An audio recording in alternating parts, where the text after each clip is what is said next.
wiilkii uu dhalay boqorkii waddankan ka talin jiray ayaan sidan u dambaysay.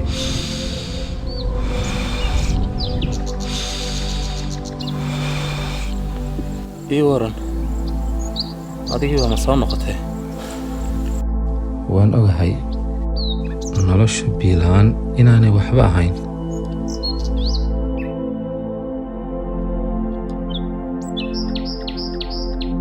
laakiin adiga weli waad nooshahay maad dhiman. alxamdulilah aad baan ugu faraxsanahay. biyaad u baahantay soo maaha? haddaanan qaldanayn 45 sano ka hor waxaa jirta meel halkaanoo biyo laga helo. haye ma tagnaa? koley lama ahan meeshan inaad ka helayso meel biyo keliya waxaad ka helaysaa xashiishkii 45 sano ka hor ee dadkii hore ka tegeen. dadkii halkan ku noolaa waxay noqdeen qaar carare iyo qaar noloshooda saameeya cudurka corona. hadalkan hadda ka horna waad iga tiri.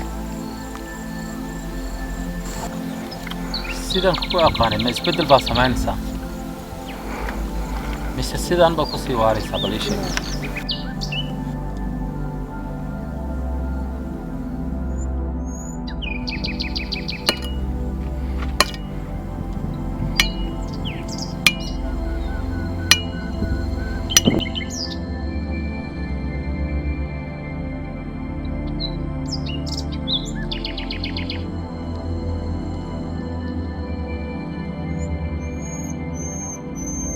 haye weli ma sidii baad u taagan tahay?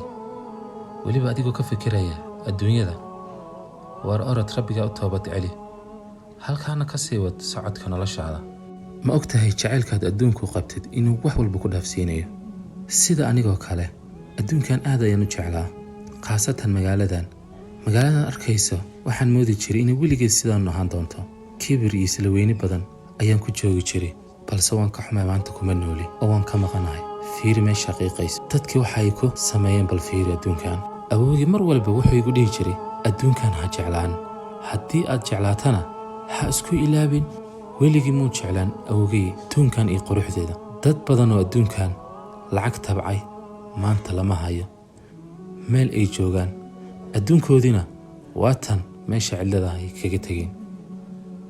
laakiin aan mid kuu sheego, waxa xaqiiqa wax waliba oo adduunkan ka dhaca waa mid bini'aadanku sababteedu leeyahay. markaan kitaabkii ka fogaanay annagana waana la fogeeyey.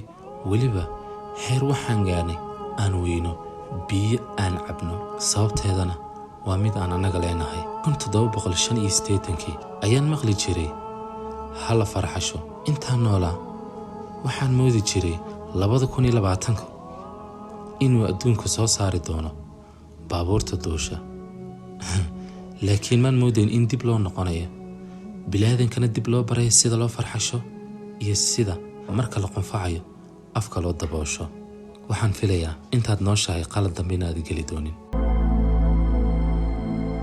muuqaalka adduunka sanadkan waa mid casaana, maxaa yeelay waxaa maalin walba ku taata in ka badan 1 milyan qofood dhiigooda. taasina waa mid bini'aadanku sababteedu leeyahay. maalinkii ugu horreysay ee haabiil la dilay, dhiiggii daatay ayaa ilaa hadda socda. maalin walba waxaa gubta intaasoo meel, waxaa barakac intaasoo qofood, waxaa noloshooda waayay intaasoo qofood, waxa haddaad ku soo rogma intaasoo qofood. waxaana ilownay meeshaanu soconay. adduunkan waa imtixaan. wax waliba ay diinteenni noo sheegtay ayaan meel cillaha kaga tagnay.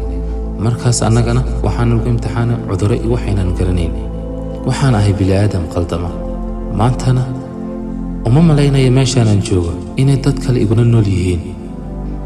saan u dareensiiyo qaladka ay nolosha ka fahmeen, balse waxaan hayaa nafteeda waa in aan ka dhaadhiciyaa hadafka nolosha waxa uu yahay. maanta haddaad nooshahay jaanis ayaad haysataa si aad wax ugu beddesho naftaada.